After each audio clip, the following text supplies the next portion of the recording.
Today's episode of the Our Hen House podcast is being sponsored by our partner, A Well-Fed World. A Well-Fed World is a hunger relief and animal protection organization chipping away at two of the world's most immense, unnecessary, and unconscionable forms of suffering. The suffering of people hungry from lack of food, and the suffering of animals used and abused for food. Mending our unjust food system is a critical part of solving the world's most destructive and persistent problems. Fortunately, the plant-based foods that promote health and well-being are the same foods that conserve resources to better feed the world, while reducing greenhouse gas emissions and protecting the environment. A well-fed world provides the means for change by empowering individuals, social justice organizations, and political decision-makers to embrace the benefits of plant-based foods and farming. Learn more at awfw.org. Our hen house is a squawking house. Our hen house is their hen house. Our hen house, ooh, it's a funky fresh house. Our hen house is your hen house. Welcome to Our Hen House. This is Mariann Sullivan. I am super excited about this show.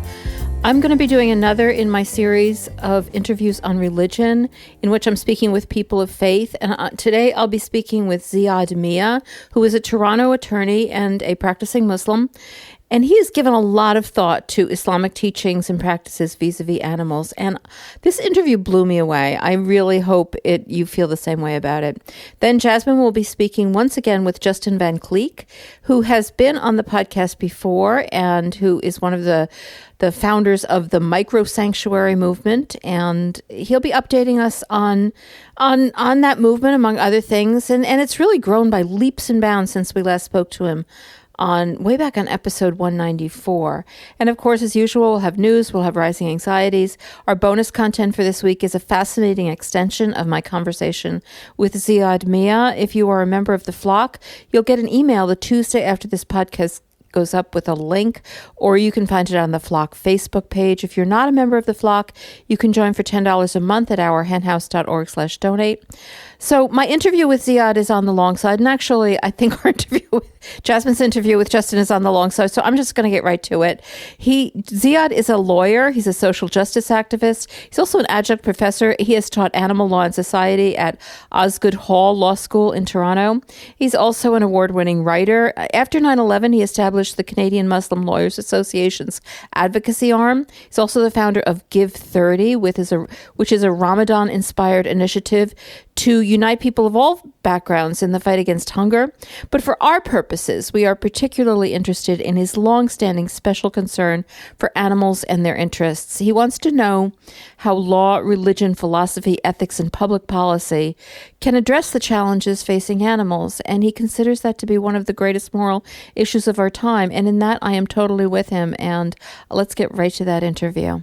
Welcome to Our Hen House, Ziyaad. It's a pleasure. Thanks for having me. I'm excited about our conversation, and because to some extent it's something that I really don't know enough about, and so I intend to learn a lot talking to you. And before we start talking about animals, could I get a quick lesson in some of the scriptures of Islam that you might be talking about? I know more or less what the Quran is, and I have heard of the Hadith, but I really don't have a firm understanding of what it is or what role it plays, and I don't know what else there is. So before we start, could you just give us a very quick lesson in that?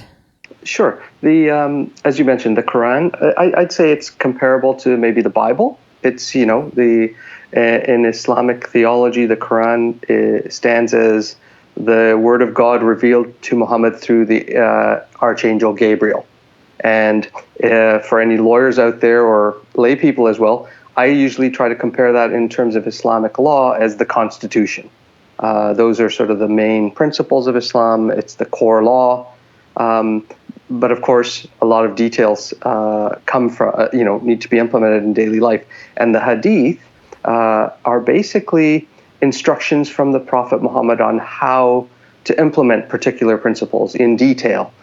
So, for example, how to pray. So the Quran doesn't give you all the details of how the 5 daily prayers are carried out in your life, and so he instructed how to do that.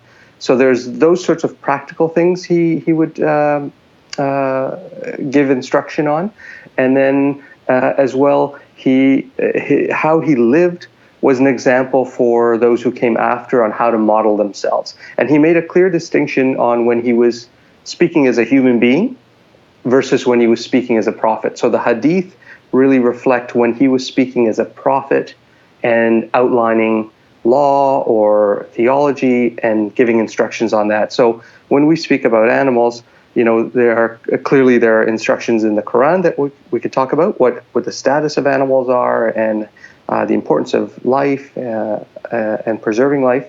And then in the hadith, as we'll talk, you'll see is replete with very pro-animal protectionist respect for animal rights and interests on a very serious level.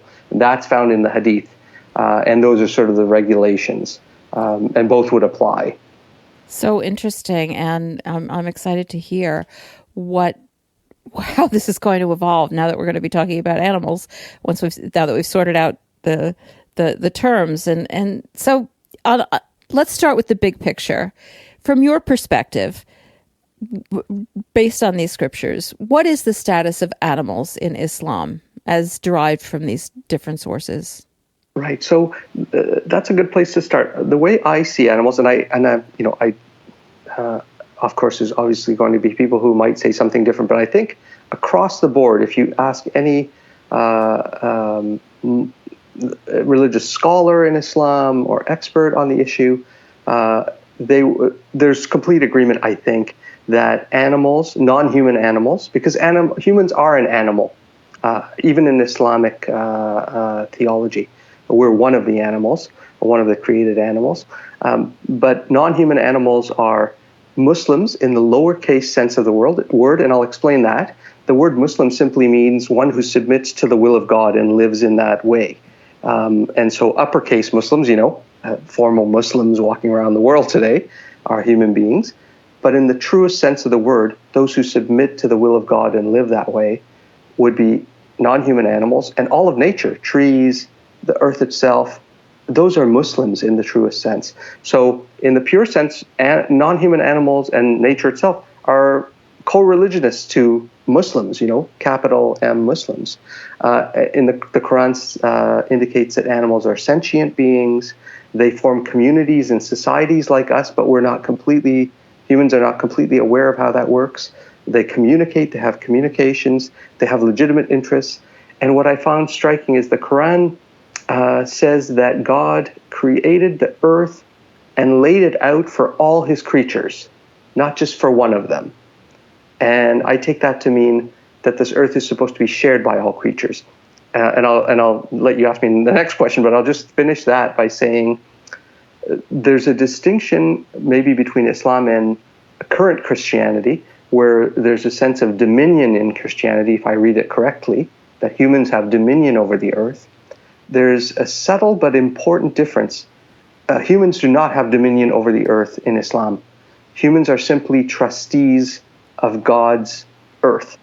And they need to act in a responsible way towards the earth, so that would have environmental implications, and towards the other creatures that live here. So it's a very important difference that we don't own the earth and do with it and other creatures and do with them as we wish. Those other creatures have interests that we need to take into account.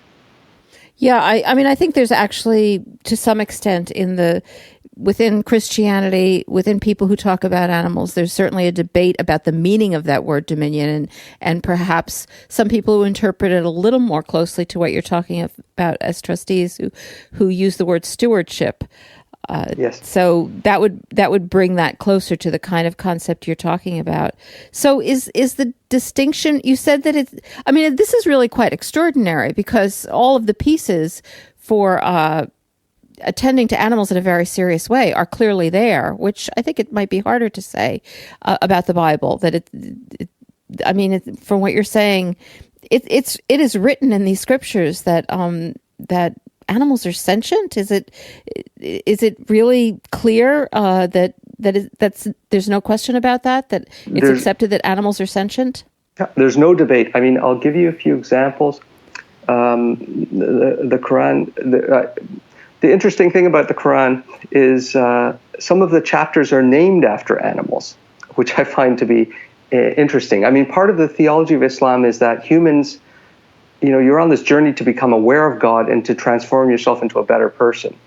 And the Quran and Islam itself instructs humans to observe the universe, including the other creatures, and ponder that, and then come to the conclusion, obviously, if they do so by pondering the earth, that there is something out there uniting all these beings.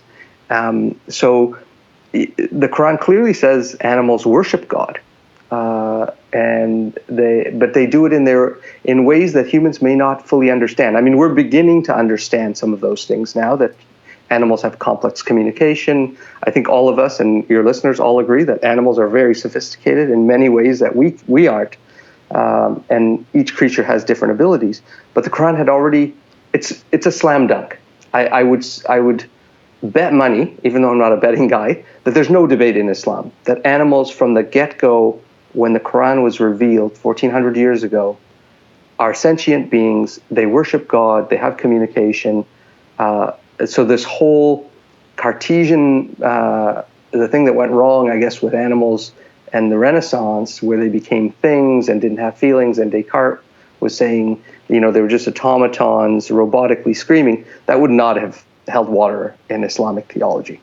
It's a no-go, I think in some Islamic societies or among some Muslims, they may adopt that view. I think that might be as a result of colonial contact. They picked up some of those ideas, but I believe it is in contradiction with Islamic theology and values. There's really a lot to process here. So what are the distinctions between humans and animals in this theology?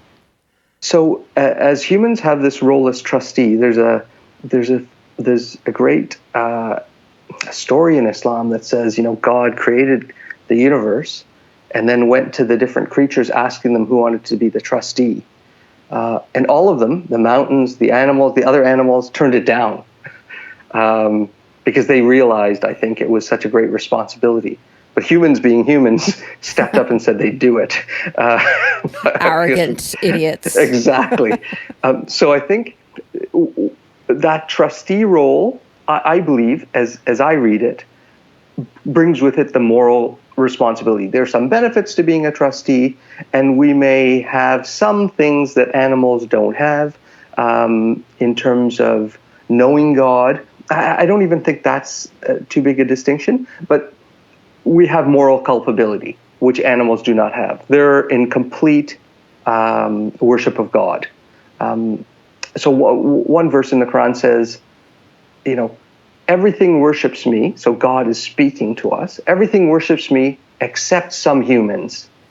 So everything is in worship of God except some humans. So I think that's the difference, that some humans may not worship God, but all animals worship God. That's part of the distinction there. And that might come with the moral culpability and some benefits or harm to humans. I was born in South Africa under apartheid, and I'm very wary of drawing arbitrary lines. And when I read the Islamic scriptures and when I look at animals more generally in law and philosophy, I don't think we can really draw distinct lines, even between people.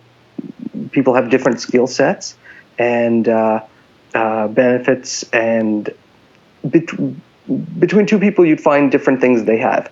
And it wouldn't make them one better than the other. They just have different skills. You may be better at math. I may be better at literature. And the same way I see animals, they have a lot of skills we don't have. I mean, looking at the birds in the yard this morning, they can fly. I can't, and I can do math and maybe they can't. I'd rather fly than do math any day. Exactly. I agree with you. But I don't know why we've picked certain criteria to then make them lesser than us.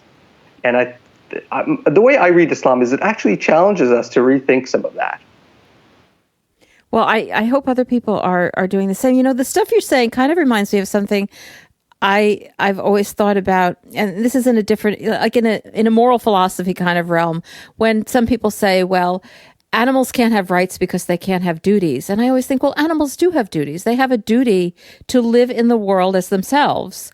And they don't have as many choices as we do to avoid their duty.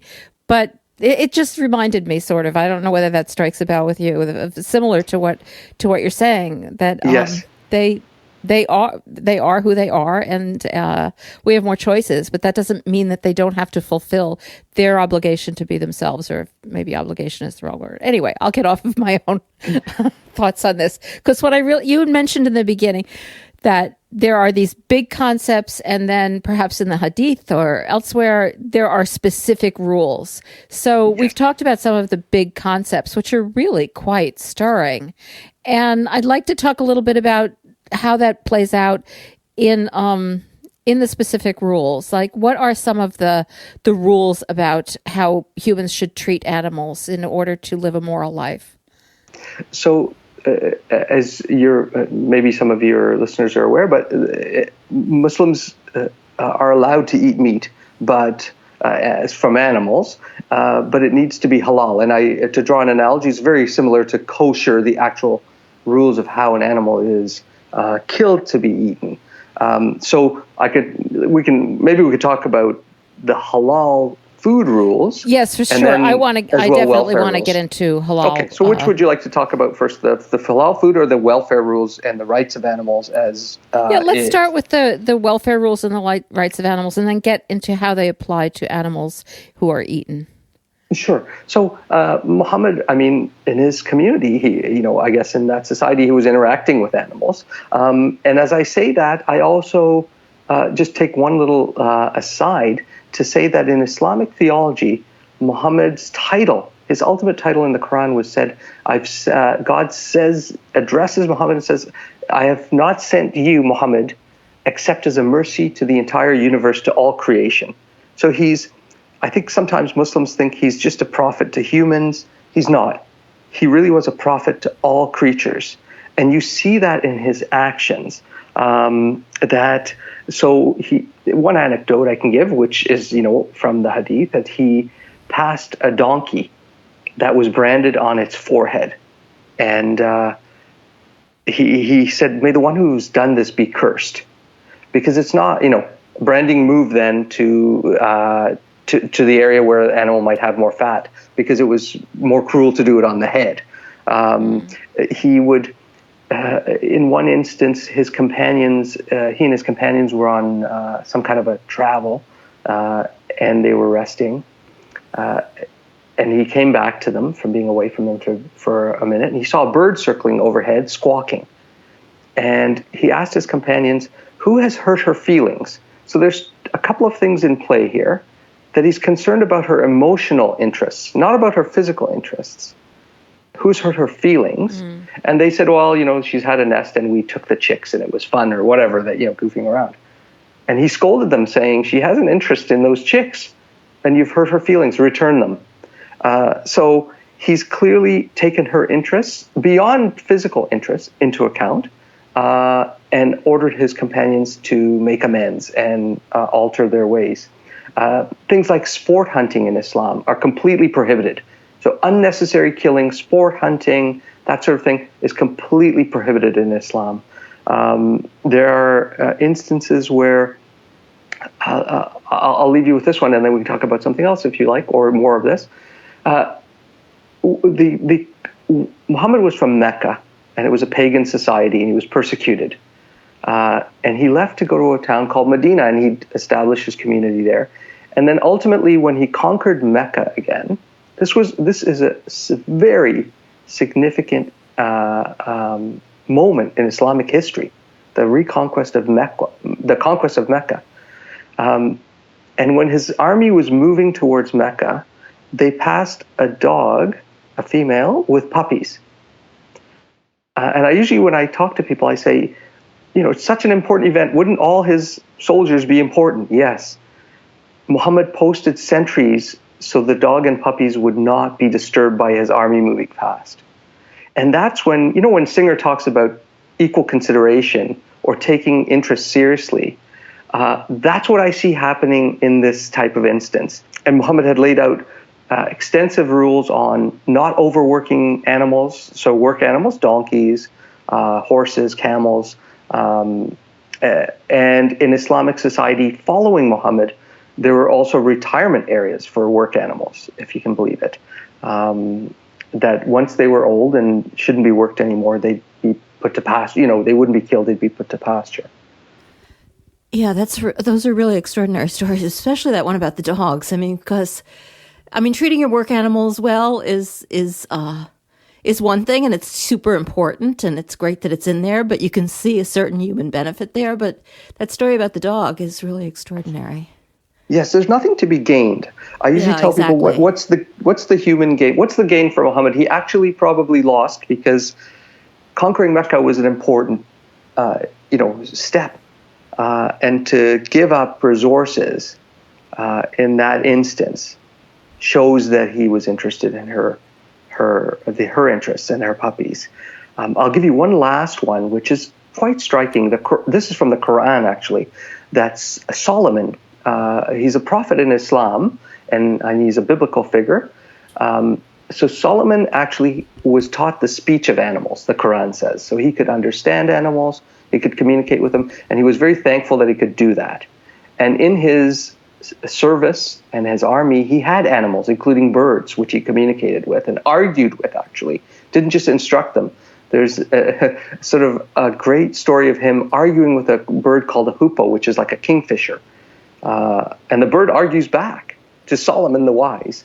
And this anecdote in the Quran says Solomon's army was moving through a valley, and he heard the speech of ants that they said, Solomon's army's coming, we'll be crushed, let's get into our homes. And he stopped, and he was amused at her speech. Arabic uses feminine and masculine. He said he was amused at her speech. And I usually tell people, this is Solomon indicating he can understand the animals, and also then likely ceding his interest in moving his army to that of an ant, a supposedly insignificant creature. And I don't think the U.S. Fifth Fleet is going to be shifting for animals or anything like that. That's for sure. Today. So let's get into, it's a little hard, and as it always is, this is not specific to Islam, but when I hear all of this, to reconcile it with what you said was the permission to eat meat. Let me just start with one question about that, because there are a lot of people who seem to say that Muslims are required to eat meat. And you said they are permitted to eat meat. Yes. What's the real story there? Okay. So anyone who says that Muslims are required to eat meat is patently wrong. It is a permission, and we can go into the details of that. And I actually have a view that maybe in a developed Western society as we live in, you may not need to eat meat. Anyway, we can discuss that in a minute. But to say that Muslims are mandated to eat meat is incorrect. And I hear people saying that, Muslims saying that to me. So halal, the Arabic word halal just means permissible. So what is permissible to you? It can apply to food. It can apply to other things. Fruit and vegetable are inherently halal. And what has happened, kosher and halal rules about how to kill an animal are similar. And what I believe has happened is halal has become boiled down to the ritualistic form of killing. And in Islam, I believe that the true sense, the holistic sense of halal would include all the animal welfare requirements as well. And so my position is any animal that's supposedly slaughtered under halal rules but came from an industrial operation just cannot be halal. The two can't go together. I actually have argued many times that if you implemented the true halal rules with welfare included and the slaughter rules, industrial farming would have to end. So we have I'm sure in the US you have the same thing. So in Canada we have halal at the supermarket, which comes from a giant industrial chicken farm where they have about 700,000 chickens slaughtered a day. 200,000 are on the halal line. And I talked to the halal manager there, who's a Muslim fellow, and he tells me it's 140 chickens a minute. there's no conceivable way, if you look at the rules of slaughter that Muhammad outlined, that can stand. So I usually tell people we're telling ourselves a lie. I think what ends up happening is people use halal as social license. The same way people use organic and green to then, have social license to do some other things they wish to do. Halal has become the social license, and I believe it's distorted what I see as halal, because if you interrogate the rules, none of those rules are about humans. Every rule about halal and animal welfare are about animal protection. So I see them really as a shield of animals against human greed, rather than some kind of social license or pride of humans. Of course, these are the discussion of halal can't help but be similar to discussions of kosher meat. Yes. All of the same issues seem to come up for people, and I've heard people argue on the kosher side that you could actually argue that well, God has given permission to eat meat. It would not extend to today's world or today's Western world, where not only is it impossible to get meat that is actually raised and slaughtered in accordance with these rules, but it's just so completely unnecessary for us to eat meat at all because we have such an abundance of food. Could you make that interpretation in Islam, or is it definitely permitted to eat meat as long as the rules are followed? And as you say, that those rules are pretty strict and they're not followed nowadays. My view is. So I get a lot of resistance because people like meat. Obviously they ought to eat it. I'm familiar with that problem. I used to eat meat. I liked it. So I usually tell people that I think there's a misunderstanding. They think I don't like meat. I did like it, and I am still tempted by it. But that's not the point. And Muslims do a lot of things, fasting, giving charity, where they don't want to give up food or money, but they give it up. It's a sacrifice for a higher goal. We could talk about that in a minute. So my view is that killing, and it's controversial because people want to eat meat and they'll argue the other way, but I actually think you can make a legitimate argument that killing animals in Islam for food, given the halal rules, was only as a necessity. Because one of the hadith that Muhammad had given in terms of animals and slaughtering animals for food was, if you must kill with kindness. So be as kind as you can. And then we could talk about some of the rules that he laid down about that. The kindness is important, but I focus on must. Why did he say must? If you must kill, then here are the rules about how you do it. And I'll talk about some of those rules right now, just to give you a sense of them. And then you can tell me if the industrial ag system fits it. An animal cannot see another animal being slaughtered, cannot smell death or blood, cannot hear the other ones being slaughtered, should not see the blade. And in kosher and halal, it should be very quick death. And animals need to be left after death, just in case they're not dead before you start, processing the meat from the animal. I don't see how you can do 140 chickens a minute, have these massive operations. All your listeners are probably familiar with the 5 freedoms. The welfare rules in Islam, animals are required to have space, to have ability to express their natural behaviors. Again, going back to that they are sentient beings that worship God. They need to have their natural inclinations and natures satisfied. Under Canadian, and I'm sure U.S. Rules, under Canadian rules for animal welfare, you can stop feeding and watering an animal up to a day or more sometimes, depending on the animal, before slaughter. And presumably Canadian law decided, they're going to be killed anyway, why spend more money on them? The hadith says you would feed and water the animal up to the moment of death if it wants it.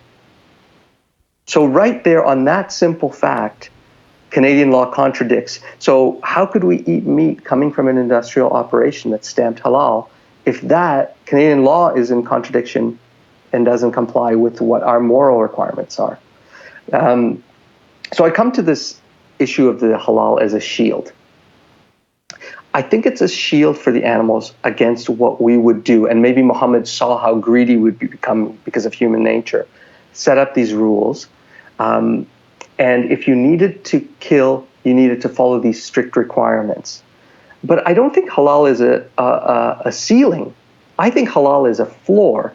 And Muslims as moral beings, and we can jump to that, need to strive to be even better, right? So if you can survive without killing, why wouldn't you? Because there are social justice benefits to that, to other humans, to animals, to the earth. It's a slam dunk because Muslims are called to be moral agents in the world to transform themselves and the earth into something better than it was before. So I actually think you can make a rational argument saying that, say, in the United States, in Canada, in the Western world, you can live a safe and healthy life without eating meat. You ought to as a Muslim, given the injustices in the industrial system. Now, if you live in northern Canada and you're Inuit, you may have to hunt because that may be the only way you'll survive. And maybe those are the necessary times. Or if you're somewhere else where you had to have animal protein because you didn't have access to anything, you'd follow the rules. So that's where I land on whether it's mandatory or even required to eat meat. Yeah, well, of course, I am totally with you, though I don't think my interpretation of Islam is worth anything to anybody. But from what you've told me, this makes total sense. I mean, and the fact that need, if you need to kill, if you must kill, if you must kill, that's enormously powerful. If you must kill, that changes everything, doesn't it? Joe Blow on the street, Joe Muslim. Look, I'm not saying this obviously because in both our countries, people are eating cheap halal meat, which is clearly not in, true halal meat would be super expensive and you'd be eating it on a very rare occasion. And there are a few suppliers like that here in Canada, and I'm sure in the US. But the supermarket type, McDonald's style halal meat, why are we telling ourselves a lie? Just go to McDonald's and eat if you're going to do that. So I just think that we need to think about the higher moral purpose as a Muslim about what we ought to be doing in life, right? I mean, I'm a big fan of America's one of your greatest productions is Henry David Thoreau. I mean, Henry's whole point was living a life that mattered and living a good life and standing up to the injustices he saw in his time. That really is what Islam calls every Muslim to do. I mean, arguably every human being should do that. To resist injustice and be a moral being is a huge calling in Islam. And I think the treatment of animals is one of the greatest moral issues of our time. So it's what confounds me is why Muslims aren't at the forefront of this, given that animals are sentient beings and co-religionists, and it's not a secret what happens to them. But I think just like with every other society and community, people want to, believe that everything's okay. They want to believe the label, and they don't want to give up things they like.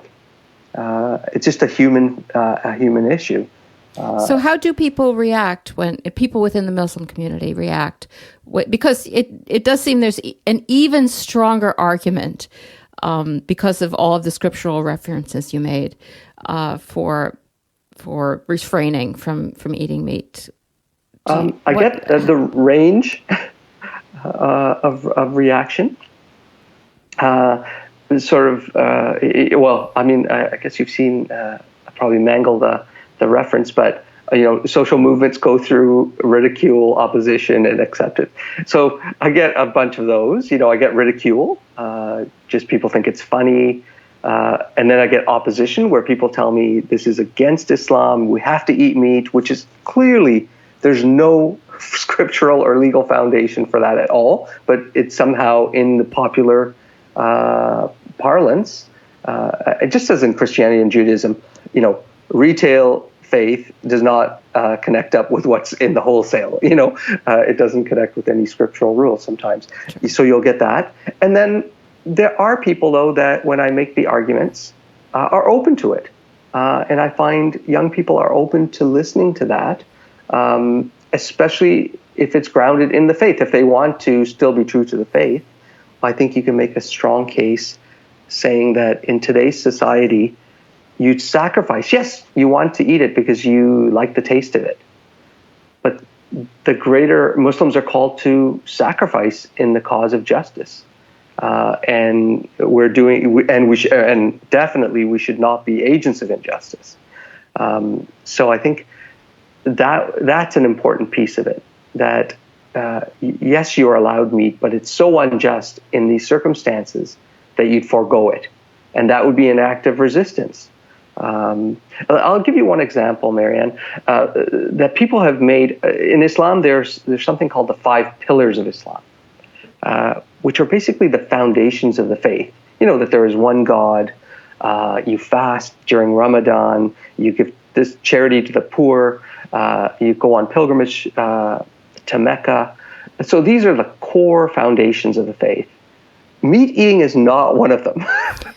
But the resistance I get from people is almost as if I'm trying to say there are 2 gods, rather than one. Yeah. And I tell them you them, shouldn't set foot in Mecca. Exactly. Yeah. And meat eating is not a pillar of Islam, but it's almost, they grab onto it in that way. Well, but my like analogy, everybody else. they're like everybody else. It's, I like to say we tell ourselves the lies we want to believe because we want to be comfortable and keep doing what we want to do. Yeah, that's perfect. So I'll give you an example. I don't know if you have this analogy in U.S. law, but in Canadian law, we have this thing called the living tree, that the common law and the law itself is a living tree. It adapts to the time and it grows. And Islamic law actually has a very similar notion that it reacts, the principles stay the same, but it reacts to the context where people are living and the conditions they live in. I'll give you an example. So fasting is a pillar of Islam. It is a core requirement. During the month of Ramadan, you go without food and water. You control your temper, your passions, to become closer to God and to understand the value of food and water so that you'd be more empathetic to those who don't have and give charity and be charitable and help others in society. It's a very noble thing. And you fast from dawn until sunset. Now, in Canada, in our northern parts, sometimes the sun doesn't set in the summer, and Ramadan is in summer months.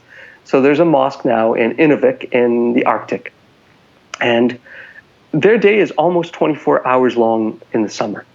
And what I tell people is, well, would people in Inuvik, do they fast, or in Norway, do they fast all day? And, people are like, no, they don't do that because they die, and God doesn't want you to die. He wants you to learn the point of fasting, which is the charity and learning the benefits of food and water. And so what happens is nobody debates it. In Norway and in northern Canada, they don't fast till sundown because the sun doesn't go down. They just pick a time, a large city nearby that has a sunset, because it's a practical solution where the law adjusts without undermining the principle. So my argument about meat is very similar, that in the conditions we find ourselves in the Western world and in North America with 11 billion animals in horrific industrial operations, as a Muslim, we'd adjust. Yes, we're permitted to eat meat, but it's clear that we likely can't get that kind of meat. And even if we could survive on something else, clearly. So we have an abundance. I think that's so important to recognize. In our lives, there's such an abundance of food that there's no question that we can survive as there might be in some other places. Before we go, there's just one thing I imagine people will want to know your views on. You talked about sacrifice, but I wanted to talk about animal sacrifice because that is seen as part of Islam. I think Eid is the festival, and I'm sure people have questions about it. How do you feel about that? So I'll use the same logic I used with the living tree and the fasting. So people don't fast 24 hours in Inuvik in Canada in the Arctic. They fast a reasonable amount of time, so they learn the lesson of fasting. Because the Quran and the Hadith are replete that God doesn't want to harm you through these acts. It's that you learn something to become charitable or conscious of God. And so the sacrifice of Eid is linked to Abraham. Abraham was going to sacrifice his son. And so Muslims commemorate that Abraham was willing to give up something valuable to him, his son, to respect God. And so I'm not familiar exactly with the biblical story, but there's, that a ram was substituted, and so we're honoring them by fixating on killing an animal. But I usually tell people, let's go to first principles. What is the point of this? God wants you to sacrifice something of value to you to show that you are loyal to God, not to something else. Because Islam is a monotheistic faith, and that goes to the core of it. And sacrificing an animal, how does that show the animal's giving up its life? What are you really giving up there? People will spend money to get the animal. Really, I care about money or things. We could easily still sacrifice. The sacrifice is still done. You're giving something of value, money. And if we gave something like food, especially in today's world, like non-animal food, you could give a lot more, because we all know you can buy a lot more vegetable protein with $1 than you can animal protein. And that's more just to those in the developing world and society. So I think that we could adapt that to move away from killing animals. I think there's a fixation on killing of animals, but that's not what the point is. And my view is that actually misses the point, because if the point is showing your fealty to God, but you're so fixated on animal sacrifice, now you're actually becoming fixated on a ritual rather than God, the creator. And it's the social benefits. As Muslims, we ought to be trustees of the earth. Eating non-animal food, it's more just to those who don't have enough food, because meat eating is a very selfish thing. It destroys the earth, as we all know from these operations and the impact on the climate. It has public policy benefits. In a country like ours, like Canada, I hope Americans get universal health care. It is a fantastic thing to have. We have it in this society. Let's not go into that. But that's a very complicated issue. But we have it here in Canada. Yeah, we all know you have it there in Canada. And so if we eat better food, there's public policy benefits because there's a savings to the system. So it's win-win-win. And my view is that Muslims ought to be on that path to making the world better, because that's what their calling is.